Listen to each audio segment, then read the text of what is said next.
The noise around the Nets potentially acquiring star point guard Damian Lillard got a bit louder after the Blazers star joined Mikal Bridges on Instagram Live on Saturday. So let's discuss whether the Nets could pry the point guard away from Portland. And we're going to do that with New York Post Nets beat reporter. That is Brian Lewis. And Brian joins me now. Brian, how are things going for you? Can't complain. How you been? I've been good. I'm still always happy we get to talk about the Nets without any talk of drama. That's always good for us these days. Oh, it's nice, right? It is nice. It's a change, Brian. It's a change. Now, Brian, first of all, as you know, there's always going to be hype around NBA players in the offseason on social media. But do the Nets actually have interest in getting back into the superstar business and bringing Damian Lillard to Brooklyn? Well, I'd say maybe to the first and definitely yes to the second. I wouldn't say that they just have an interest in collecting stars or that they're willing to get a star for the sake of having one. What I'd say is it has to be the right star.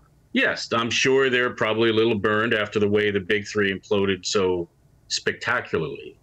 So they would have to make sure it's the right star with the right kind of mindset, but they do feel that Damian Lillard is the right kind of star with the right kind of mindset. So yes, their interest in Damian Lillard is legitimate.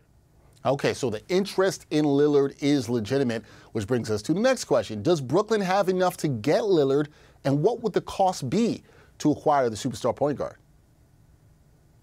Again, that part remains to be seen, exactly what that kind of deal would cost. I mean, they do have 20 picks, I think 11 first rounders and 9 second rounders between now and 2029. So that's the fourth most draft capital in the league over those next, 6 years. That's presumably where Portland is going to start, because if you were trading Lillard as opposed to trading the number 3 pick to get a veteran to appease Lillard, if he's gone, you're in a full-on rebuild. All right. So you saw what Rudy Gobert commanded. You saw what Kevin Durant commanded. So yes, a heap of lottery picks, or a heap of first-round draft picks, I should say. That's the first thing, whether that's 4 or what have you. That's the first place that you're going to be looking. Then, of course, they would probably ask for Mikal Bridges, which would be a non-starter. So you would think the next place you would go on the roster would be Nick Claxton. And then after that, now you're looking at salary. You're looking at matching up salary, whether that's either, say, Spencer Dinwiddie and, say, Royce O'Neal, or whether that's Ben Simmons. There's a lot of ways that you could put that together in a lot of different permutations. The problem with Ben Simmons is, of course, now you might be having to add even more draft capital to make that something that they could stomach in Portland. So it would be complicated, but it's not like they haven't worked complicated deals before. And to be fair, I don't think if any kind of deal did get done, I wouldn't expect it necessarily to be clean. I wouldn't expect it to be just 2 teams involved. Sean Marks has put together 5-team trades, right? So I wouldn't expect people to I wouldn't advise people to just look at the 2 rosters and say, well, this is what they have, this is what they have, this is what a trade would look like. That's too reductive and it's too simplistic. That's not what a deal would look like. All right, we'll see if that happens, what a deal could look like. Brian talking about how there could be multiple teams involved. That is a possibility here. Okay, Brian, so we've looked at interest, we've looked at cost, but now let's take a look at fit. If the Nets were to trade for Lillard, does he work with the timeline of the Nets' core players, and what impact do you think he would have on the Brooklyn roster? Well, for one, he changes your core, right? I mean, let's assume for the second what we're looking at now. If you stood pat, your core is 23 to 27, right?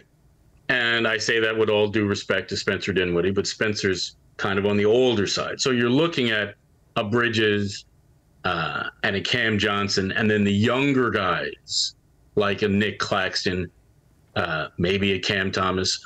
So your core is, what have you, 22, 23 to 27. If you have Lillard, now your core is an older core. You're talking about 32 down to 27, right? You're changing the timeline of your team. Now, as far as what does he bring or what does he add? I mean, here's the thing. You can't compete in this league for a championship without a player of his caliber. I am not saying that trading for Damian Lillard instantly makes him a championship contender, because that may not be the case. It depends on what's left, depends on what else you can fill in around him in this offseason, another offseason, what have you. But what I would say is this. They desperately need scoring. They desperately need shot creation. They desperately need leadership. He provides all of those. And if you just look at Portland, that's a team that was, what, a little under 500, maybe like 25-32 or 25-33 with him. They were about 6-18 without him. All right. That should give you an idea just how impactful he was, even at his somewhat advanced age. That should give you an idea just how good he is and just how much sand he has left in the hourglass. Yeah, Damian Lillard, a tremendous talent, tremendous player. Definitely will bring playmaking and scoring to the Brooklyn Nets. We will see more, and I'm sure we'll hear more about the Nets' potential pursuit of Damian Lillard, as this offseason continues. You know who'll be on top of it? That will be Brian Lewis of the New York Post. Brian, always, as I say, good to talk some drama-free Nets basketball with you. We'll do it again soon. Oh, anytime. Thanks for having me. Thanks, man.